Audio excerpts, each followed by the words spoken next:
Hi, my name is Sarah. I live in Towers Residence Hall, and my pronouns are she, her, hers.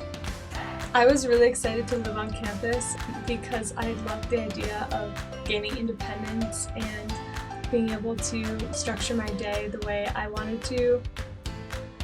It was really easy to make friends because Towers is like a mini community on campus. A lot of people know each other, and since we have a dining hall right across from our dorm, we always see each other in the dining hall and connect that way. As the president of my hall association, I've been able to hold a bunch of really fun community events, and one of my favorite was the Halloween bash I put on in October. We had pumpkin pie and candy, and we decorated with little mini pumpkins. It was really cute. Everyone should live on campus because it's a wonderful way to connect with your fellow classmates and gain independence.